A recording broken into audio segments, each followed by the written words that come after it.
Oke, Assalamualaikum warahmatullahi wabarakatuh. Kita masuk pertemuan berikutnya. Di sini adalah kita membahas tentang masing-masing sensor. Yang akan kita bahas ini adalah prinsip kerjanya, kemudian aplikasinya di mana. Kemudian kalau seandainya sensor tersebut di dalam sebuah sistem tidak berfungsi dengan baik, kita bisa menentukan bahwasanya posisi sensor inilah yang bermasalah begitu. Nah, untuk sensor potensiometrik, itu adalah sensor yang mendeteksi perubahan posisi tuas potensiometrik dan mengubahnya, perubahan tuas yang deteksinya dan diubahnya menjadi sinyal listrik. Nah, ini adalah bentuk salah satu dari sensor potensiometrik dan tuasnya ini adalah yang kita putar-putar ini. Nah, tuas ini nanti terhubung ke salah satu terminal dari potensio. Terminal potensio ini biasanya adalah tiga. Yang pertama dihubungkan ke positif, kemudian ada yang dihubungkan sebagai output atau tuas, kemudian yang ketiga adalah sebagai massa. Nah, untuk menentukan tegangan apakah setiap perubahan dari posisi tuasnya ini menghasilkan perubahan tegangan, itu Anda cukup mengukurnya antara tuas dengan massa dari potensio tersebut. Dan bagaimana apakah kaki satunya tetap sebagai positif, kaki duanya tetap sebagai tuas, dan kaki tiganya apakah tetap dia sebagai massa? Itu tidak pasti, tidak menjamin. Karena masing-masing dari pabrikan itu dia menempatkan tersendiri-sendiri dia yang mana yang tuasnya, mana yang positifnya, mana yang terhubung dengan negatifnya. Jadi tugas Anda itu adalah kalau untuk menentukan kakinya ini apakah dia terhubung ke positif atau kakinya terminal ini terhubung ke negatif baterai, itu Anda mencari dulu part number-nya dengan menggunakan ini. Searching di internet semua part number dari komponen itu dia nanti akan muncul. Oke. Kemudian pergerakan dari tuas potensiometrik ini juga tidak selalu melingkar. Misalnya seperti ini, nanti melingkar dari kiri ke kanan, melingkar dia dengan putaran 360 derajat. Dan ini juga putarannya tidak selalu dijamin 360 derajat. Ada yang 300, ada yang 180, bahkan ada yang 3600. Seperti yang digunakan oleh senior Anda yang ini kodenya, ini adalah potensio yang putarannya sampai dengan 10 kali putaran. Kemudian untuk pergerakan tuas berikutnya, itu ada pergerakannya yang linear. Yang linear ini contohnya di mana? Contohnya itu adalah untuk bus, kemudian ada untuk sensor APP, itu Anda menekan pedal gas, itu adalah menggunakan dia pergerakan tuas potensiometrik dengan pergerakannya linear. Jadi kan kalau seandainya melingkar bagaimana? Kalau melingkar tentu tidak mungkin ya. Karena apa? Kalau melingkar otomatis kaki kita pada saat menginjak pedal rem juga harus dilingkarkan seperti Anda menggunakan di sini adalah setir ya. Jadi itu bedanya. Nah, untuk konstruksi dalam dari sebuah potensiometer, walaupun bentuknya nanti berubah lagi dengan potensiometer seperti ini, itu tidak ada masalah. Jadi ini konstruksinya adalah seperti ini. Ini ada penyapunya yang akan, makanya namanya wiper, yang pergerakan dari tuasnya atau alarmnya. Nah, kemudian di sini kalau dilihat di sini adalah terminal 2-nya yang sebagai alarmnya atau wipernya ya, tuasnya. Jadi nanti setiap perubahan ini, maka nanti akan menghasilkan tegangan antara 2 dengan 3 itu akan berbeda-beda. 1 dengan 2 juga berbeda, tetapi kita tidak lazim menggunakannya. Karena kalau saya ini 1 dengan 2 Anda gunakan, maka pada saat Anda putar ke kiri justru tegangannya besar. Saat putar ke kanan justru dia kecil. Jadi terbalik dengan kesana yang kita pakai selama ini. Tetapi kalau untuk orang barat, orang Amerika ini cocok. Bahasanya yang dipakai di sini adalah 1-2-nya yang sebagai outputnya. Jadi kita sepakat bahwasanya sebagai karena kita adalah mulai membacanya dari kidal, sehingga kita sepakat bahwasanya yang untuk outputnya itu adalah kaki 2 dengan kaki 3, atau lebih tepatnya adalah antara tuas dengan massa. Antara tuas dengan massa. Kemudian bagaimana caranya kita bisa menentukan sebuah transistor sebuah potensio ini dalam kondisi baik dan tidak baik? Untuk menentukannya cukup Anda menggunakan rumusnya. Rumus ini kita gunakan adalah tegangan yang di outnya. Tegangan di out ini adalah tegangan di terminal tuas dengan massa. Kita anggap di sini V out-nya di sini ada karena terminal yang tuasnya adalah terminal 2, makanya saya gunakan di sini adalah V out 2. Berarti untuk V out 2 ini nanti berapa sudut putarannya, kemudian nanti dibagi dengan Q maksimumnya atau theta maksimumnya. Theta maksimum kita dapat dari mana? Yaitu kita putar dari kiri, paling kiri, kemudian sampai dia maksimum. Jadi seperti yang saya bilang bahwasanya untuk potensio itu ada yang 10 kali putaran. Nah, jadi nanti kita putar sampai dia mentok kembali ke posisi, bisa jadi posisi awal, bahkan bisa jadi juga dia berkurang 60 derajat dari posisi semulanya juga ada, yang pada saat akhirnya ya. Jadi masing-masing mempunyai karakteristik tersendiri. Yang penting tugas Anda, berapapun sudut putarannya, berapapun theta maksimumnya dia bisa berputar, itu yang Anda penting adalah rumusnya cukup Anda kuasai adalah yang ini saja. Berarti V out sama dengan di sini adalah theta 2-nya dibagi dengan theta maksimumnya. Jadi bagaimana cara menentukan theta 2-nya?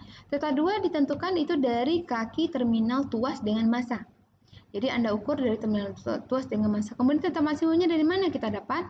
Theta maksimum yang harus pertama kali Anda tentukan diputar dulu sampai dia dari minimum sampai dia maksimum. Jadi dari maksimum itulah nanti bisa kita tentukan berapa patokan dari sensor yang kita gunakan. Kalau sudah ketemu nanti akan muncullah seperti ini.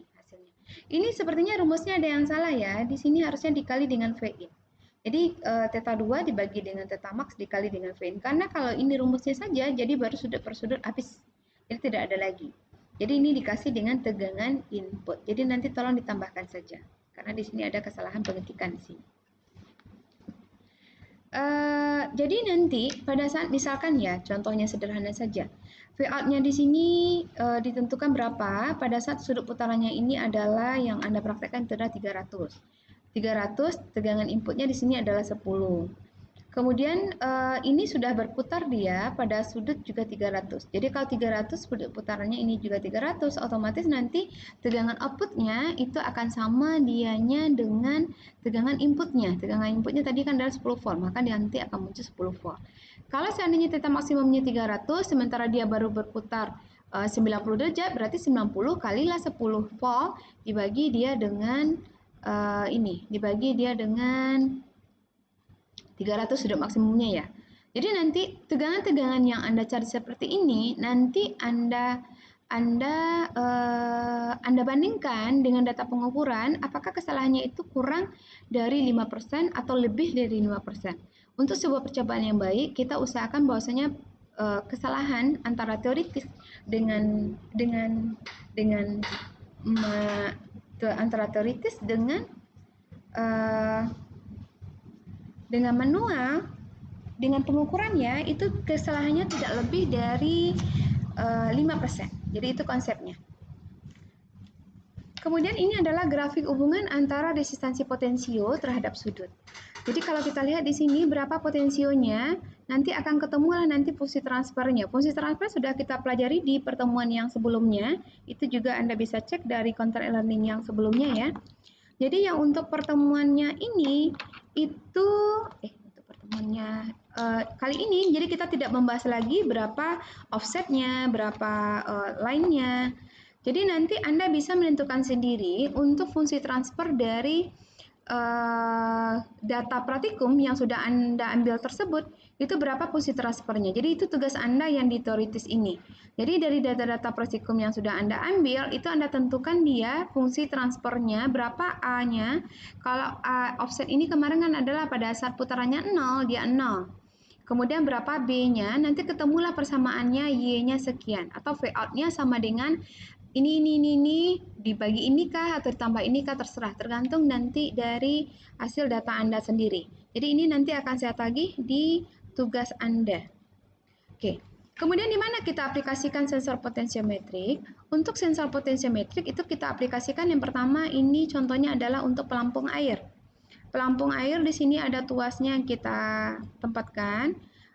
Dia terhubung nanti ke sensor potensiometriknya. Jadi nanti pada saat dia mulai berkurang, otomatis nanti tuasnya juga akan berpindah posisinya. Berpindah posisinya bisa jadi dia posisinya nanti akan semakin minimum kah atau sebagai maksimum kah tergantung dari kitanya.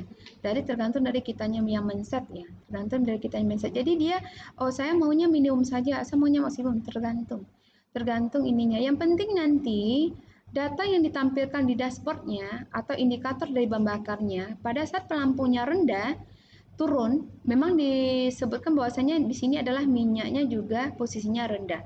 Kalau seandainya kita pakai speedometer yang jarum, itu nanti dia otomatis nanti jika setiap pelampungnya turun, otomatis yang speedometernya yang jarum ini nanti juga akan bergerak semakin ke kiri. Semakin ke kiri karena apa? Karena tuas dari pelampung ini, tuas dari speedometernya ini yang bergerak, jarum ini nanti dia terhubung ke pelampungnya. Jadi nanti dia akan bergerak pelan-pelan sampai nanti dia minimum. Bagaimana caranya kalau seandainya dia berupa angka-angka yang kita tampilkan? Untuk berupa angka-angka yang kita tampilkan, berarti Anda harus menggunakan di sini prosesornya harus prosesor digital. Dan ditambah dengan tampilan dari LED-nya. Tampilan dari LED atau segmen-segmennya berupa angka-angka. Jadi memang diukur dulu terlebih dahulu ya. Misalnya kalau untuk tangki 1 liter, tegangannya berapa. Kemudian untuk tangki 2 liter, itu posisi dari tuasnya tegangannya berapa. Jadi ini tergantung dari posisi pelampungnya. Sehingga nanti pada saat kita sudah dapat formulanya inilah yang kita masukkan nanti ke rumus atau kepersamaannya. Kepersamaan. Kemudian nanti setelah itu nanti akan tampil nanti di tampilan segmennya bahwasanya tangki kita itu isinya tinggal berapa.